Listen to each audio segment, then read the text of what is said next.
सन 11 वर्ष का समय। दिन भर बैठे बैठे मेरे सिर में पीड़ा उत्पन्न हुई। मैं अपने स्थान से उठा और एक नए एकांतवासी मित्र के यहाँ मैंने जाना विचारा। जाकर मैंने देखा तो वे ध्यान मग्न सिर नीचा किए हुए कुछ सोच रहे थे। मुझे देखकर कुछ आश्चर्य नहीं हुआ, क्योंकि यह कोई नई बात नहीं थी। उन्हें थोड़े ही दिन हुए हैं पूर्व से इस देश में हुए आए। नगर में उनसे मेरे सिवा और किसी से विशेष जान पहचान नहीं है, और न यह विशेषता किसी से मिलते जुलते ही हैं। केवल मुझसे, मेरे भाग्य से वे मित्र भाव रखते हैं। उदास तो वे हर समय रहा करते हैं। कई बेर उनसे मैंने इस उदासीनता का कारण पूछा भी, किंतु मैंने देखा कि उसके प्रकट करने में उन्हें एक प्रकार का दुख सा होता है। इसी कारण मैं विशेष पूछताछ नहीं करता। मैंने पास जाकर कहा, मित्र, आज तुम बहुत उदास जान पड़ते हो। चलो थोड़ी देर कहीं घूम आवे, चित्त बहल जाएगा। वे तुरंत खड़े हो गए और कहा, चलो मित्र, मेरा भी जी चाहता था कि कहीं घूम आऊं। मैं तुम्हारे यहाँ जाने वाला था। हम दोनों उठे और नगर से पूर्व की ओर का मार्ग लिया। बाग की दोनों ओर की कृषि संपन्न भूमि की शोभा का अनुभव करते और हरियाली के विस्तृत राज्य का अवलोकन करते हम लोग चले। दिन का अधिकांश अभिशेष था। इससे चित्त को स्थिरता थी, पावस की जरावस्था थी। इससे ऊपर से भी किसी प्रकार के अत्याचार की संभावना न थी। प्रस्तुत ऋतु की प्रशंसा भी हम दोनों बीच बीच में करते जाते थे। आह, ऋतुओं में उदारता का अभिमान यही कर सकता है। 3 कृषकों को अन्नदान और सूर्य तप्त पृथ्वी को वस्त्रदान देकर यश का भागी यही होता है। इसे तो कवियों की कौंसिल से राय बहादुर की उपाधि मिलनी चाहिए। यद्यपि पावस की व्यवस्था का समय नहीं है, किंतु उसके यश की ध्वजा फहरा रही है। स्थान स्थान पर प्रसन्न, सलिल, पूर्ण ताल यद्यपि उसकी पूर्व उदारता का परिचय दे रहे हैं। एतादृश भावों की उलझन में पड़कर हम लोगों का ध्यान मार्ग की शुद्धता की ओर ना रहा। हम लोग नगर से बहुत दूर निकल गए। देखा तो शनय शनय भूमि में परिवर्तन लक्षित होने लगा। अरुणता मिश्रित पहाड़ी रेतीली भूमि, जंगली बेर, मकोई की छोटी छोटी कंटमय पहाड़ियाँ दृष्टि के अंतर्गत होने लगी। अब हम लोगों को जान पड़ा कि हम दक्षिण की ओर झुके जा रहे हैं। संध्या भी हो चली। दिवाकर की डूबती हुई किरणों की अरुण आभा झाड़ियों पर पड़ने लगी। इधर प्राची की ओर दृष्टि गई। देखा तो चंद्रदेव पहले से ही सिंहासनारूढ़ होकर एक पहाड़ी के पीछे से झांक रहे थे। अब हम लोग नहीं कह सकते कि हम किस स्थान पर हैं, पर एक पगडंडी के आश्रय अब तक हम लोग चल रहे थे, जिस पर उगी हुई घास इस बात की शपथ खा या साक्षी दे रही थी कि वर्षों से मनुष्यों के चरण इस ओर नहीं पड़े हैं। कुछ दूर चलकर यह मार्ग भी तरण सागर में लुप्त हो गया। इस समय क्या कर्तव्य है? चित्त इसी की उत्तर की प्रतीक्षा में लगा। अंत में यह विचार स्थिर हुआ कि किसी खुले स्थान से चारों ओर देखकर यह ज्ञान प्राप्त हो सकता है कि हम लोग अमुक स्थान पर हैं। दैवात सम्मुख ही ऊंची पहाड़ी देख पड़ी। उसी को इस कार्य के उपयुक्त स्थान हम लोगों ने विचारा। ज्यों त्यों करके पहाड़ी के शिखर तक हम लोग गए। ऊपर आते ही भगवती जनु नंदिनी के दर्शन हुए। नेत्र तो सफल हुए, इतने में चारों हासिनी चंद्रिका भी अट्टहास करके खिल पड़ी। उत्तर पूर्व की ओर दृष्टि गई। विचित्र दृश्य सम्मुख उपस्थित हुआ। जाह्नवी के तट से कुछ अंतर नीचे मैदान में बहुत दूर गिरे हुए मकानों के ढेर स्वच्छ चंद्रिका में स्पष्ट रूप से दिखाई दिए। मैं सहसा चौंक पड़ा और ये शब्द मेरे मुख से निकल पड़े, क्या यह वही खंडर है जिसके विषय में यहाँ अनेक दंत कथाएं प्रचलित हैं? देखने से पूर्ण रूप से निश्चय हो गया कि हो न हो ये वही स्थान है जिसके विषय में मैंने बहुत कुछ सुन रखा है। मेरे मित्र मेरी ओर ताकने लगे। मैंने संक्षेप में उस खंडर के विषय में जो कुछ सुना था उनसे कह सुनाया। हम लोगों के चित्त में कौतूहल की उत्पत्ति हुई। उसको निकट से देखने की प्रबल इच्छा ने मार्ग ज्ञान की विकृता को हृदय से बहिर्गत कर दिया। उत्तर की ओर उतरना बड़ा दुष्कर प्रतीत हुआ, क्योंकि जंगली वृक्षों और कंटमय झाड़ियों से पहाड़ी का वह भाग आच्छादित था। पूर्व की ओर से हम लोग सुगमता पूर्वक नीचे उतरे। यहाँ से खंडर लगभग 1.5 मील प्रतीत होता था। हम लोगों ने पैरों को उसी ओर मोड़ा। मार्ग में घुटनों तक उगी हुई घास पग पग पर बाधा उपस्थित करने लगी, किंतु अधिक विलंब तक यह कष्ट हम लोगों को भोगना न पड़ा, क्योंकि आगे चलकर फूटे हुए खपरेलों की सिटकियां मिलने लगी। इधर उधर गिरी हुई दीवारें और मिट्टी की धूप प्रत्यक्ष होने लगी। हम लोगों ने जाना कि यहीं से खंडहर का आरंभ है। दीवारों की मिट्टी से स्थान क्रमशः ऊंचा होता जाता था, जिस पर से होकर हम लोग निर्भय जा रहे थे। इस निर्भयता के लिए हम लोग चंद्रमा के प्रकाश के भी अनुग्रहित हैं।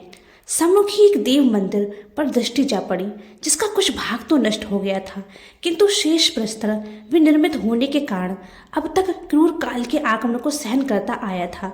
मंदिर का द्वार ज्यों का त्यों खड़ा था, किवाड़ सट गए थे। भीतर भगवान भवानीपति बैठे निर्जन कैलाश का आनंद ले रहे थे। द्वार पर उनका नंदी बैठा था। मैं तो प्रणाम करके वहां से हटा, किंतु देखा तो हमारे मित्र बड़े ध्यान से खड़े हो उस मंदिर की ओर देख रहे हैं और मन ही मन को सोच रहे हैं। मैंने मार्ग में भी कई बेर लक्ष्य किया था कि वे कभी कभी ठिठक जाते हैं और किसी वस्तु को बड़ी स्थिर दृष्टि से देखने लगते हैं। मैं खड़ा हो गया और पुकार कर मैंने कहा, कहो मित्र, क्या है, क्या देख रहे हो? मेरी बोली सुनते ही वे झट मेरे पास दौड़ आए और कहा, कुछ नहीं, यूं ही मंदिर देखने लग गया था। मैंने फिर तो कुछ ना पूछा, किंतु अपने मित्र के मुख की ओर देखता जाता था, जिस पर कि विस्मय युक्त एक अद्भुत भाव लक्षित होता था। इस समय खंडर के मध्य भाग में हम लोग खड़े थे। मेरा हृदय इस स्थान को इस अवस्था में देख विदीर्ण होने लगा। प्रत्येक वस्तु से उदासी बरस रही थी। इस संसार की अनित्यता की सूचना मिल रही थी।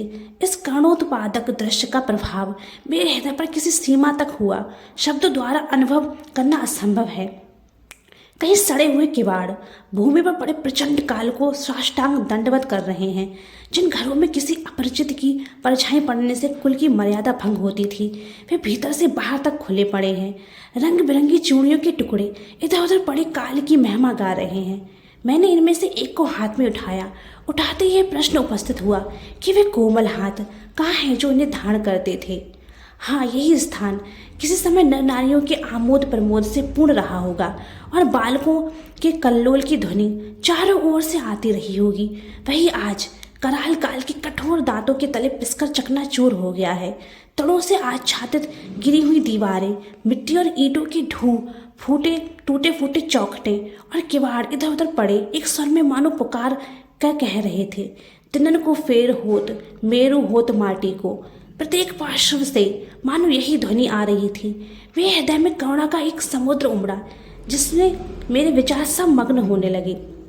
मैं एक स्वच्छ शिला पर, जिसका कुछ भाग तो पृथ्वी तल में धंसा था और शेषांश बाहर था, बैठ गया।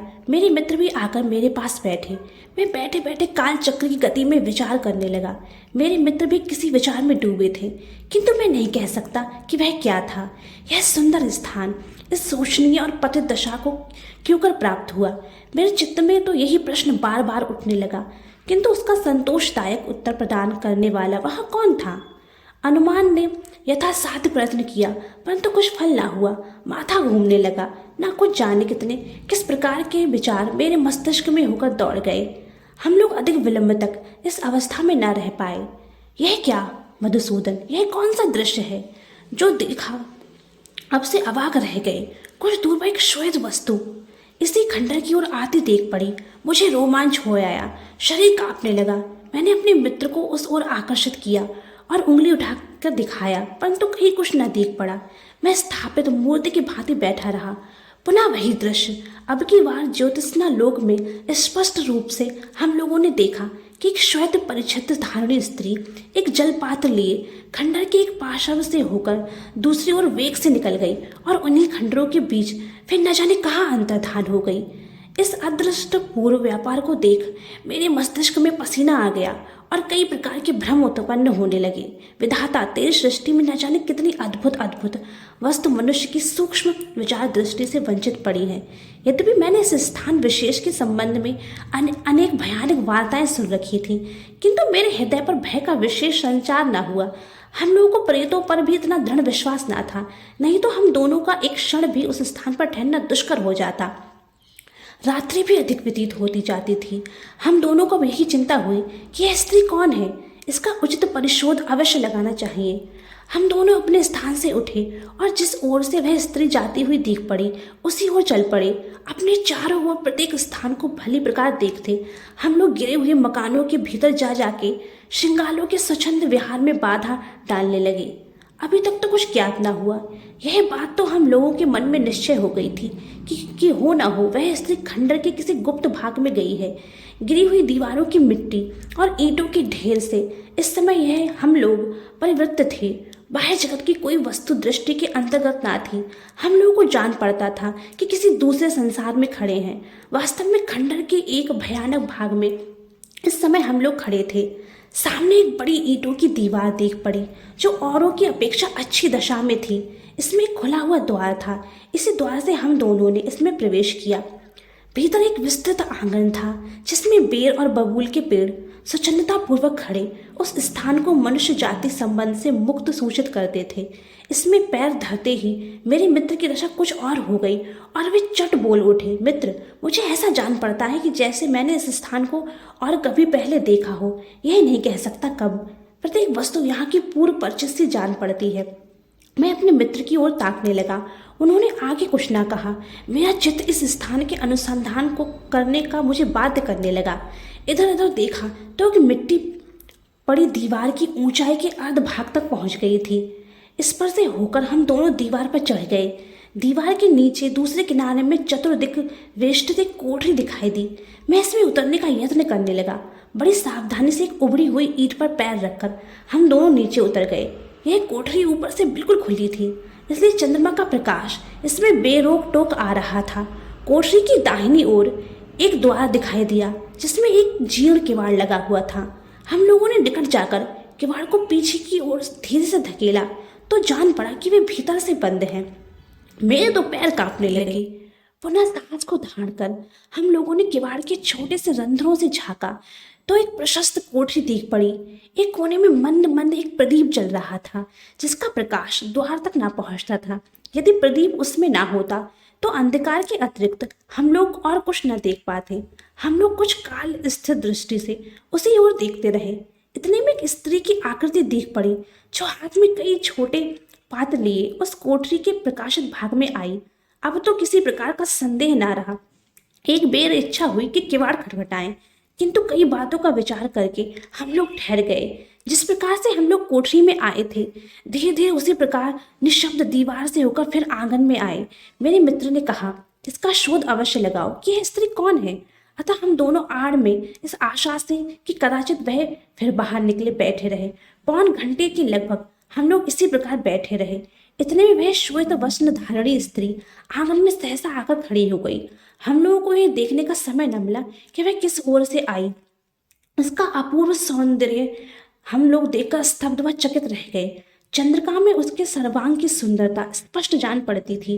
गौर वर्ण, शरीर किंचित क्षीण और आभूषणों से सर्वथा रहित, मुख उसका यद्यपि उस पर उदासीनता और शोक का स्थायी निवास लक्षित होता था। एक अलौकिक प्रशांत कांति से देदीप्यमान हो रहा था। सौम्यता उसके अंग अंग से प्रदर्शित होती थी। वह साक्षात देवी जान पड़ती थी। कुछ काल तो किंग करते विमूढ़ होकर स्तब्ध लोचनों से उसी ओर हम लोग देखते रहे। अंत में हमने अपने को संभाला और इसी अवसर को अपने कार्योपयुक्त विचारा। हम लोग अपने स्थान पर उठे और तुरंत उस देवी रूपणी के सम्मुख हुए। वह देखते ही वेग से पीछे हटी। मेरे मित्र ने गिड़गिड़ा के कहा, देवी, डिठाई क्षमा करो, मेरे भ्रमों का निवारण करो। वह स्त्री क्षण भर तक चुप रही, फिर स्निग्ध और गंभीर स्वर से बोली, तुम कौन हो और क्यों मुझे व्यर्थ कष्ट देते हो। इसका उत्तर ही क्या था। मेरे मित्र ने फिर विनीत भाव से कहा, देवी, मुझे बड़ा कौतूहल है, दया करके यहाँ का सब रहस्य कहो। इस पर उसने उदास स्वर से कहा, तुम हमारा परिचय लेकर क्या करोगे। इतना जान लो कि मेरे समान अभागिनी इस समय इस पृथ्वी मंडल में कोई नहीं है।